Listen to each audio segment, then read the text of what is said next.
Uh, hey guys. So the thing I want to bring to the group today is something that I've had on my mind for a while, been trying to tackle in different ways, although it is a little bit theoretical. So basically it's what are the best ways to collect and act on business feedback? So obviously, I mean, if you've got progress in mind, you'll be collecting some of this data. Some of it, will be intuitively. Of it will be actively. It can be qualitative, quantitative. Feedback forms, all of that kind of stuff. Um, so uh, Obviously that's the collecting part, and there are ways that you can improve on that as well. But to kind of take all this stuff to the bottom, and first of all, if you're not collecting it, then that's doom. That's doom right there. I mean, that I guess that doesn't even need going into. I think though, when it is collected, there isn't enough analysis done on it, and that kind of stuff can ultimately, I think, lead to doom as well. I mean, we're seeing some examples of it, or I think some examples of it as well. Like it enables you to read the tea leaves. So I'm thinking about like this fuel thing, right, that's going on at the moment, and I think someone somewhere at some point had the data in front of them that could suggest that, if X happens, then Y is going to happen, and that's going to end up with a shortage of this, and that's probably going to be a problem. Someone so and so doesn't act on it, and I think that you kind of just get to a point where I don't know, like people have this data in front of them and they are not acting on it. I think sometimes people get too stuck in their jobs, their routines. I think as well, not enough time, space is given to data and analysis. Um, and I think for any organization, it's absolutely key, especially one that's growing. I think about businesses that have gone bust, like Blockbuster, like Kodak. I think there would have been signs in some of the data, and if you're looking at it closely enough and willing to collect and act on it well enough, then you that can lead to success. And if you don't do it, it can lead to your doom. Yeah, so I guess I've spoken about it a fair bit. What are some of the other potential pitfalls that can come from, well, I guess the whole blurb that I've just done? Well, I think some of the time when you're talking about that analysis is you're too in it to really be able to take yourself out and remove your own bias from it. Mm, So we've done surveys before. We're like, oh, why did people say that? We didn't think that, and it hurts. So you don't almost analyze it correctly, or it maybe gets glossed over. But mm, actually, it's hard to be completely unbiased when you're unbiased, looking yeah. at when it's That's your company. So sometimes I think that's why people get external reviews done, because that gives them that kind of unbiased opinion. But mm, there is a huge issue that can happen with that. Yeah, I think there's so many variables which to go to the bottom with it. What does it mean? What does the feedback mean? Particularly qualitative data. yeah. Does it mean that the question was misunderstood? Does it mean the question was poor?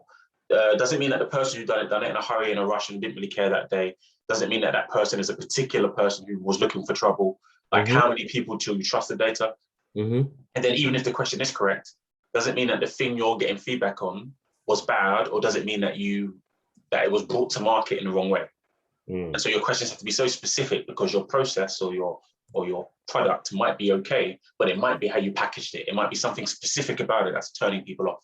I saw mm, an interesting thing the other day in a food stall market, and one of the places I used to like to eat at had written, "We've taken feedback from customers and changed our meat suppliers because of the poor quality they were giving us." And I bought it, and I would have avoided it otherwise because I had had a bad experience, not a bad, Mm. terrible experience, but it wasn't good the time before. And so they put out front something that says, "We respond to this," and it made me think something that's more of a positive thing. But at the same time, you don't know if you're going to get that right. And so I think ultimately my question I would raise is, if you don't know what the feedback means, you could overreact. You can sure. get something wrong. You could miss out on something that, or you can ostracize the lion's share of your market for a small, loud minority. Mm, And mm. that's something else that you're always at risk of doing, because most Mm. unhappy people make the most noise, don't they? Yeah, yeah, yeah. So I guess that's the other thing, right? In an attempt to collect data, a thing that can go wrong is that you're doing it in the wrong way. Yeah. And then the outcome of that is, poor data, which leads to poor analysis, which leads to Mm. poor outcomes. So yeah, that's another potential pitfall as well. Validity and That's it. reliability of your data. That they teach these things at degree Yes. level, so you Yeah, can yeah. very easily get them wrong when you're just doing a staff survey or customer survey.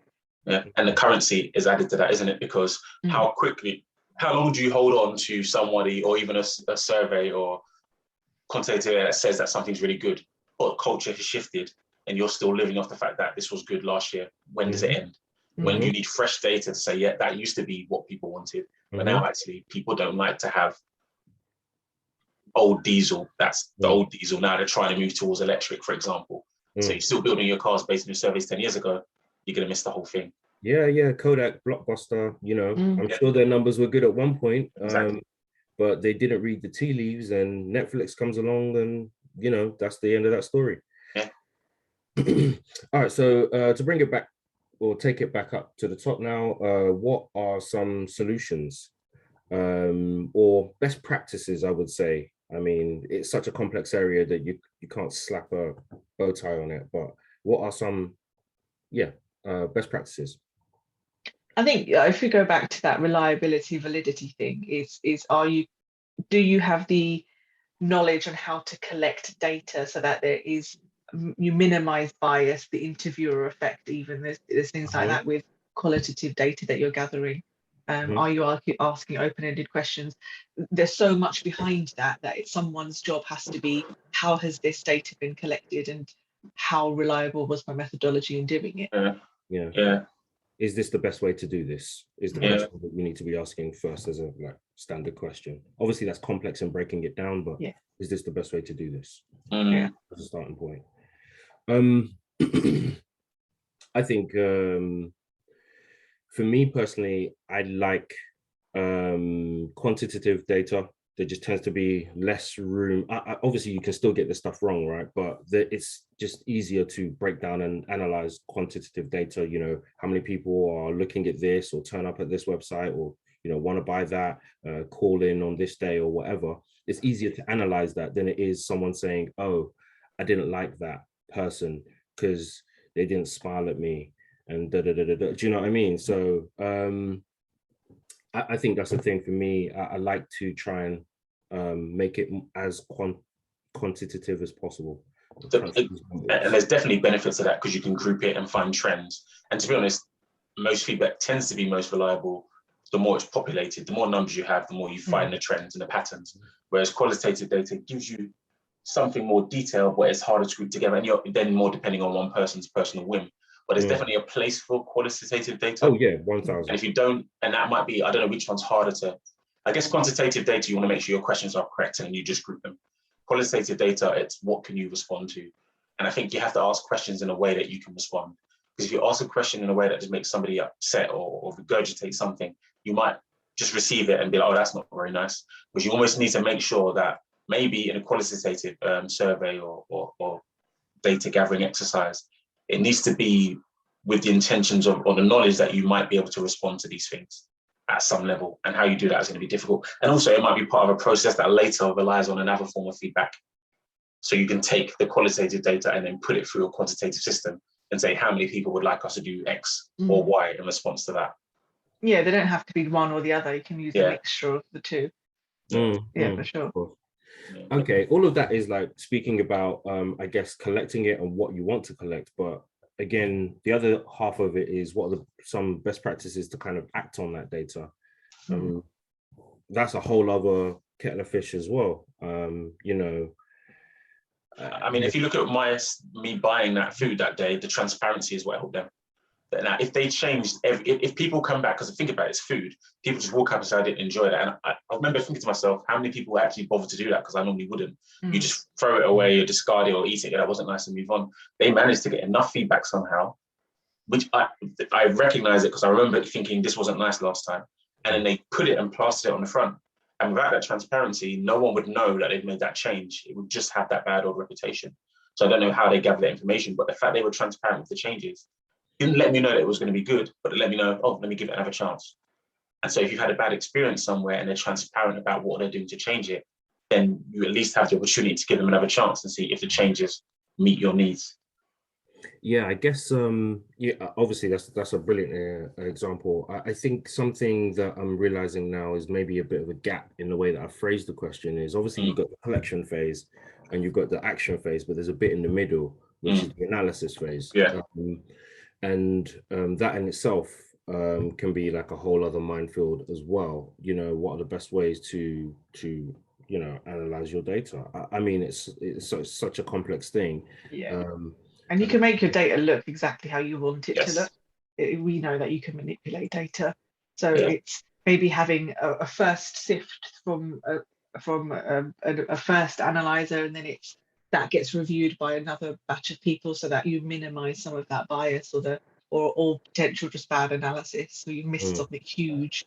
I do think the analysis and the last final outcome stage come together, Yeah, of course. because you need to do it almost like a first analysis and then determine what options do we have. Because once you create a set of finite options afterwards, what you can do with it, then you can then categorize each bit of your analysis into, does this suggest we should be doing more of this or more of that? But if part of the analysis is suggesting that you should fly, you've got to rule it out already. And now when you look at anything that says you need to fly, you can disregard that. If you know that actually walking and running are two options, you can go back to the data and say this skews towards wanting us to run, and this skews towards, and then you can make decisions. But you can't just look at everything in totality, even if there's a really compelling piece of data that says flying would be awesome, but you just don't have the opportunity. It's just not possible. All right.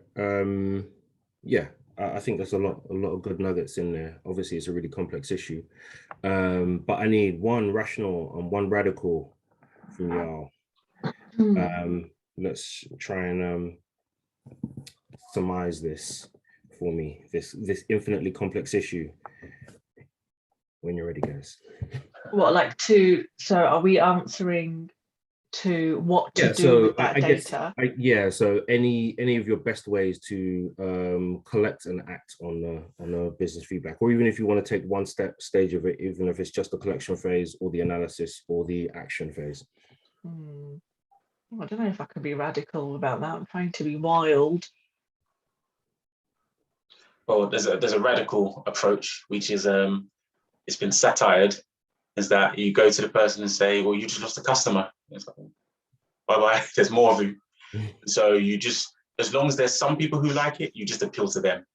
And so you look for feedback which reinforces what you're doing, and then you market it. And even some niche markets are made out of things like that, where you say, actually, we're going to drive it even further in the vein of somebody likes it somewhere, and it's probably not the only person. So let's just go all out and only focus on the people who love this and make them love it even more.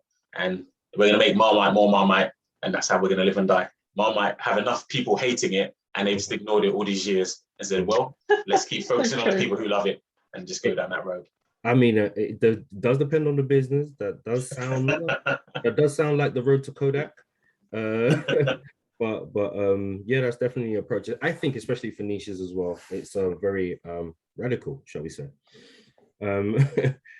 Jankee, what you got for me? Yes, our sensible one. I think it's getting your methodology right and your process right. So your methodology has to be spot on. How are you going to analyze it, and have that sort of framework set before you start collecting that data? Then you're controlling each part of it, which is the collection, the analysis, the moving forwards. If you're changing it halfway through, you're allowing that bias to creep in, or poor practice to creep in. So have a framework of collecting it and where it's going to go, what's going to happen to it. Yeah, I think that's really important as well, because a lot of this stuff is done, but it's not done intentionally enough. It's kind of just you collect some of this, but I guess what you're saying is be intentional about your whole process. Yeah. Okay, thanks guys. Some good nuggets in there. So yeah, I'm gonna take some of that away and I'll let you guys know how it goes. I may or may not do Deola's approach. I got something to say about that. It worked for me. Exactly. And that's, if you think about it, they could be diluting their product, trying to please everybody, and they won't even have a product, which I think is a topic for another day, actually. That's quite interesting. It doesn't even have yeast in it anymore. Amazing. All right. Bye. Yes. See you.